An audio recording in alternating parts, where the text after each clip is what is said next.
Interesting split level Jekyll and Hyde situation here. At one level you are right, governance is going down and we know all the ills. Corruption is there, criminalization is there, decision making is different, and you are right in that general sense. But let me tell you one interesting thing. I think ever since the watershed liberalizations, whether it is of 1985 or of 91, and the continuance of it, quite frankly I sometimes think that at the central level, relatively in comparative terms, governance is improved.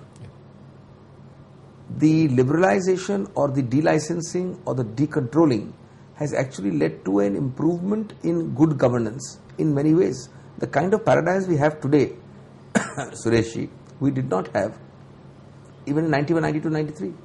Right to information, availability of responses, decision making, the fact that you have to go less and less to government departments.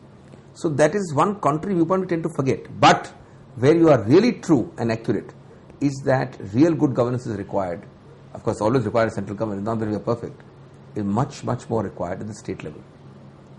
This same liberalization and decontrolling has not led to the same degree, the same scope and the same intensity of good governance, which has dramatically changed from 91 to today in the central level. It has not changed even 1/10 that much at the state level.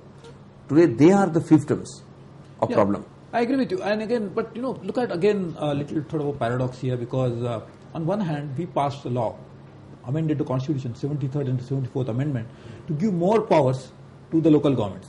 So we are talking about state government, but even we gave more powers and responsibilities to the local governments, below that, state for the district and local government. So on one hand we are giving more powers. On the other hand, what we are now experiencing is that those governments are not able to fulfill their task properly. So is there any correlation between growing frustration on the part of the citizens with joining ranks of Naxalites because of the failure of this, or the system as a whole, or is it localized problem? I would put it like this, that I wouldn't blame the concept of Panchayati Raj or local self-government or the devolution for that. I think this is a revolution which we've achieved. Today we don't realize it, but when you and I go to our areas, 1 million women meet us, 1 million elected Panchayat officers, and this is I think 2 or 3 years old, this figure. So many SC, STs, OBCs are empowered at the local level. So that movement has taken root. It will expand. The problem is that the accountability at the state government level is much less. The closest to a feudal empire, which is still there, the central government ministry and the minister, let me tell you, has much less powers than his counterpart in a state who may be handling a much smaller portfolio, but his power is vast. That is where we have to check and reform the system. Why don't you not have the same paradigms of good governance at every state level? Why? Because everything looks to Delhi and we feel happy when Delhi is doing well. We don't remember that there is a government in X and Y state, especially in certain swathes of territory. I don't want to name states. It is invidious to do that, where the culture of governance has not been pushed. And I think that is the concept. It has nothing to do with Panchayati Raj or local self-government. There, of course, is a different issue. Corruption may be a problem there. But that is where we need to bring good governance paradigm. When you talk of transparency, the UNDP wish list for good governance says there are 8 items, transparency, accountability, etc. Apply them at the state government level. So use Human Development Index as those parameters to judge the good governance, try to use them in each and every institution, and actually create capacity to those institutions to actually perform. This is what could be the agenda for the next round of governance reform that we are really bringing. You are also playing a very important role as spokesman for the party. Normally people wonder when you speak for the party, how do you actually judge what really party wants? How can you speak for the party? How do you judge the will of the party? Allow me to let you in on a secret. The common conception is that the party or any party has defined responses on every situation. As you know, that is not the reality. Today, it's the fastest moving world we've ever had. Events happen yesterday, not today. It's that fast. Momentary, immediate reactions are required, and they are not good. I don't agree with the immediacy or the superficiality of the moment, but that's the way the media is structured. The soundbite is based on that. So good, bad or indifferent, to live in that. So no party can have established paradigms or templates for those situations. Number 2, therefore, the secret I want to let you in on, that frequently with experience, with some amount of wisdom, with some amount of intuitive precision, and the sheer fact that one is in this game now for 6-7 years, I think what you say and respond becomes the party line. So there is a very interesting cause and effect relationship in this. Of course, there are established lines. Some lines are already established. So you necessarily know that. And I think there is no answer except that over experience, over time, that experience gets inbred into you, that you know the party's response would be this. But frequently there are grey areas on the particular fact situation arises. At that time, this is a very hazardous exercise. 99 out of 100 times get it right, nobody notices it. 1 time out of 100 you get it wrong, there's an explosion. So you've got to be careful. My very dear friend and my mentor in this, if I may say so, in this particular field, Jayapal Reddy, put it very well. He said that, the name of the game is that you don't try to hit a sixer every time. It's more important to prevent a hit wicket or a self goal. I think that's one role you keep playing, and in fact, many people must be asking you a very, I would say, $1 billion question really, whether nuclear deal will ever go through. What is your take on that? That only a prophetic announcement can tell you, or an astrologer. I am neither. But I would like to say that our belief that it's good for the country is consistent. It remains like that. You can take it that there is no change in that belief. But as I put it, I said, nothing can be an end in itself. We stand for the deal, we'd like it to happen. But who is we? We are the government itself, which is both the UPA and its outside supporters. If there is no we, how can there be a deal? Yes. So therefore, I put it in a little bit of a jocular fashion many months ago. I said that, we don't mind dying for something we believe in. But the death should get us some martyrhood or martyrdom. If you die also and the death is futile, the nuclear deal is not achieved, then you have attained a futile death. So you should do something which is not futile. So the answer to your question would be, we'd like to do the deal till the very end, but if it doesn't achieve either the deal or the stability of the government, you achieve neither. Yeah. And there is no point in doing something which is as futile as that. Talk about the stability of the government. That's another question I'm sure you'll be answering many times. I know there is a very interesting anecdote to this before I ask you this question. In fact, you are in Rajya Sabha, I'm in Lok Sabha. I've been in Parliament from 11th Lok Sabha onwards, and every time we've seen that Parliament has not completed its term from 11th Lok Sabha onwards. And that time, every time, I remember one of my very distinguished colleagues in the Lok Sabha was saying that Rajya Sabha members actually make sure that Lok Sabha get dissolved on some time or the other. So, because you are lucky to be in Rajya Sabha, you have 6-year tenure. Lok Sabha has 5 years tenure, of course, if it is not dissolved, but it gets dissolved earlier. So what do you think? There is going to be a re-election, or the elections will be as scheduled? The way that joke is put is that to all the Lok Sabha members who go for elections, the Rajya Sabha members chant in unison, आप संघर्ष करो, आपके साथ हैं हम तुम्हारे साथ हैं, तुम संघर्ष करो. But on a more serious note, again, the second question is equally requires an astrologer or a prophet. But I would put it like this: I don't think there is any intention to curtail the term of the government, which is till 2009 middle roughly. I don't think that's the intention of either the government or the UPA or the UPA constituents or the outside supporters, that includes the left. However, as somebody put it, the path to hell is frequently paved with good intentions. There have been elections in the past which have been triggered off by trivial, inconsequential events. So nobody can make a prognosis on that. But certainly, it is no reason to suppose why, well before a 5-year term, if there is no immediate necessity for it, why should somebody press for an immediate election? So my answer to your question would be, there is absolutely nothing intended, nothing planned.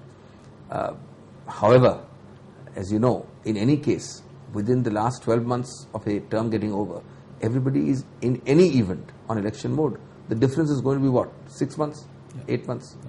So I think you just need to... You have again been a very successful lawyer. You actually acquired a doctorate in Cambridge and came to India, started practicing law. And now you're actually making law. So, from practicing lawyer to become a lawmaker. So, do you think somewhere that there is some disconnect between the laws we make and when we actually practice them in the court and the way people perceive the justice being delivered to them? Is there some sort of a communication gap between each of these functions? Absolutely right. Not some sort, you are understating the problem. There's sometimes a huge disconnect. And I have this sort of fascinating privilege of seeing it from, in that sense, all three angles. from all the three organs. As a spokesperson of the party, I am in some sense part of the executive. As a legislator, I am part of the legislative. And as a lawyer, although not part of the judiciary, I have had a very close interaction and insight of the judiciary. And it's fascinating how these three organs sometimes function in unison and synthesis, sometimes in disconnect. Lawmaking is the most obvious example. The way a law is drafted, you and I know it, how much time is spent on the nitty-gritty sometimes. Yeah. When it comes to an actual, this is the difference in the British system is that the law is general, it's abstract, it is for covering all situations. And the problem is specific on a particular fact situation. Now, nobody expects that all situations are taken care of by you and me in Parliament. That cannot be, it's not expected. But does the paradigm situation with the obvious consequences get taken care of? Frequently not. That's it. And that's a problem which you have, which results in more and more litigation. There has been a proposal for a long time, now it's done also. Previously, just like you had the financial memorandum to a bill, the financial implications, the proposal has been that you must put a numbers implication that this law is expected to generate so much litigation. So that when you're passing a law, you are aware of the fact that when you create a law, you must be aware that there is also a consequential increase in litigation, so that other arm of the organ of state, how much is going to be burdened. But do you think we can introduce a system of something like a review of a law when it is in operation for a few years? So make sure, of course, we have a law commission which actually supposed to go into the issues like that. But do you think there should be some sort of a multi-organ organization representing parliamentarians, judiciary, maybe some and executive, obviously, to look into how, whether the intended benefits of the law have actually been accomplished or there have been some flaws? Basically, as a chartered accountant, what you put it is an audit of the operational reality of the law, a periodic audit. Well, the answer is making another institution won't help. We have to reform the system the way it works. The idea is perfect, but the problem is it's already there. It's not operated. Part of the law commission. Every time a law is struck down, or indeed a judgment comes, it's a very simple thing. You have one law. On this act of parliament, in 1 year, there are 10 judgments, let us assume. The 10 judgments will amplify the 10 lacunas in 10 sections or subsections. You have to simply tie it together, make a new amendment bill and present it. This is actually partly the jurisdiction of the law commission also. Frequently the law commission does it also. There are two problems only. One, it is done after huge gaps. It is not done in the 1 year review system, which you can easily change by mandating a 1 year review. Two is the main problem. Even in the 6 year, 10 year reports we get of the law commission, which points out exactly what you have said, that this law has been operating for 20 years, it has had these blunders, please amend it. After that 10 year gap and report of the law commission, it takes a further 30 years before it is addressed. There are innumerable examples. Section 114 of the Evidence Act, so many examples are there. Now that is a problem not of concept, it's a problem of implementation. So you have to take care of the implementation. So I think again brings back to the governance issue really, because this is a governance That's the whole issue point. actually. So I think we really need to look into that. But Singhvi, you also travel a lot, and in fact you teach and give lectures in the United States, and in fact all of us in India nowadays getting so much involved with what's happening in the United States. What do you think, who is going to be the next nominee from the Democratic Party? Is it Hillary Clinton or Barack Obama? Well, this is strictly off the record as far as any party or any system. I'm speaking my own view. That's obviously right. Not speaking on behalf of the Congress Party or anybody. Of course, number one, I've always, you didn't know this perhaps, I've been an academic. I used to teach law, and it's only by coincidence and accident that I came back to practice law. So academia has always been my first passion, and now whenever I want to be able to escape into a vicarious liability, a vicarious enjoyment of this, I do these things. Personal choice, well, my personal choice would be Barack Obama. That's very, very a personal answer. It's nothing to do with politics.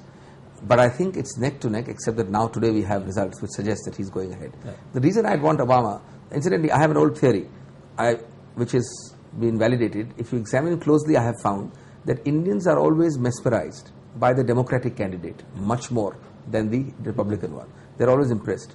In actual fact, if you examine roughly 20, 30, 40 years of Indo-US relations, it is the Republican president who has always done more good for India than a Democratic president. So from that logic, none of us should prefer a Democratic candidate. But psychologically, the Bill Clintons and the Jimmy Carters are always more popular in India, whereas they have actually been anti-Indian in their general stance in many issues. But that's just by the way. My personal choice between the two Democrats would be Barack Obama. My choice between the Republicans and the Democrats would again be Barack Obama, because I hardly know anything about the Republican candidate. The reason is that one thing is certainly clear. Barack Obama, apart from being a very unique statement of innovation as far as American, also possesses an outstanding mind. I think one of his recent speeches, on which the article has also come in the Hindu, has been hailed as the most outstanding piece of conception, design, oratory, and thought process. I think that is something at that age which has to be really remarkable. Does it also appeal to you that he's talking all the time about dream and he's talking about making change all the time? He stands for change. That's something also is something which appeals. Well, you have to discount part of the rhetoric. I understand that it's partly rhetorical. He has one great advantage, which is exploiting. When he talks of the dream, he's doing it because he has no baggage. The biggest plus for Obama is the lack of baggage. Now, the lack of baggage translates into a dream. Of course, some of it is rhetoric. I don't think you can be just misled by that. But yes, the man does have a vision. And you have to wait and watch how much of that he can translate. But if he can translate even 25% of that, I think America has got a great thing going. In fact, I think that's what fascinates many people, that he talks about really dreaming all the time. And because people like dream because each one of us live for a dream. We had a dream about 60 years ago when our then Prime Minister Jawaharlal Nehru talked about Trees with Destiny. Do you think 60 years down the line, having completed 6 decades of freedom, have you realized that dream really, or we are still far away from it? That's a very good question. I'll give you an unconventional answer. A lot of problems with India. We are beset with it, and we are the worst critics of it as well. Openly, we criticize India. But I have a very positive answer and an optimistic one, both for the past and for the future. Ask yourself one question in answer to your question. You said, have we fulfilled our Trees with Destiny? Ask yourself one question. In that 1947 or 1950 period, give or take 10 years before or 10 years later, at least 50 other countries would have gained independence around the globe, and that includes Asia, Africa, South America. Name to me a single country which has, with even half the problems of India, achieved the vibrant democracy along with the spectacular economic growth now. Well, if you've done both and you've remained a democracy, which not even the Asian tigers have remained, which not African countries have remained, which not South American countries have remained, is it not a remarkable achievement and at least partly a realization of the Trees with Destiny? You mentioned about democratic candidates who really have not been very helpful to India as such. I think you even mentioned that in one of your writing, and you actually are also a columnist. A very popular one, and you publish a book on some of your contributions that you made in Hindustan Times.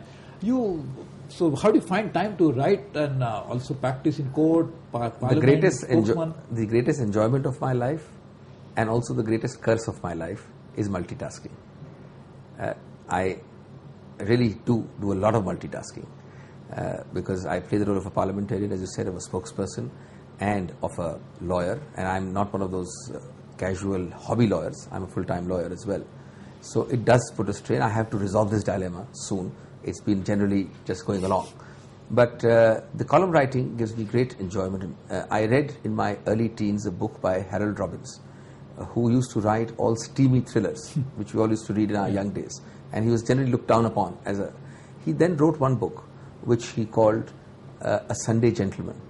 And A Sunday Gentleman, little known book of his, he wrote in the preface, he said, for 6 days of the week, I write or I work for commerce. I write because I have to write to earn my living. On the 7th day, on Sunday, I become a gentleman. And I write for pleasure, and I write for what I just want to do, anything. So he wrote a collection of his essays of Sunday writings called The Sunday Gentleman. That has been something in the back of my mind, and a column is very enjoyable because it allows you to just say what you like, do what you like, and collect your thoughts. Of course, I have a problem. I have to be a little restrained in several fields because of the hats I wear. But it is a very enjoyable exercise. The bigger problem is finding a topic to write on rather than actually writing it. So which is that day in your life which is Sunday for Harold Robbins? Well, the column is written usually on weekends. A lot of my other creative work is done on weekends because the courts are closed on the weekend. But there is it's not that I am fun loving. I love movies. I go out with the family on Friday evenings. I keep part of the Sunday free. So it's not that I'm all work. I do have a time problem, but I do try to take off time wherever I can. I do travel. I love to have holidays in June. So things go on. So I think each of the day of the week you try to make it a Sunday in a limited way so that you enjoy it. Well, we try. You got so many awards, so many prizes. I can just look around and see that I think all your office is decorated with so many such awards. So, but you just mentioned that you like to just focus on few things and do too many things. So which of that thing will be now the mission of rest of your life? That's a dangerous question, but I think what I really would want to do, not necessarily now or later, but the general sort of vision long term would be to be able to play a public life role. I wouldn't call it political role necessarily, but a public life role, and then focused in that public life role on 3 or 4 major national issues. That would be the right evolution, and they would have to be linked with somewhere or the other with public affairs, with law, and with writing. So is governance one of them? Absolutely. That governance is the heart, if I would say, of the public life field. Without that, you cannot really. So I think we really look forward to now more of Dr. Abhishek Singhvi in Kind various of you to fields, say all including these governance, and I'm sure you'll continue to be a member of parliament for a long time to enlighten our society members about how effective a member of parliament could be. So we look forward to that. So thank you very much, Dr. Abhishek Singhvi, for joining us and talking to us on various issues. Thank you. I'm closing this program on a very optimistic note that we have a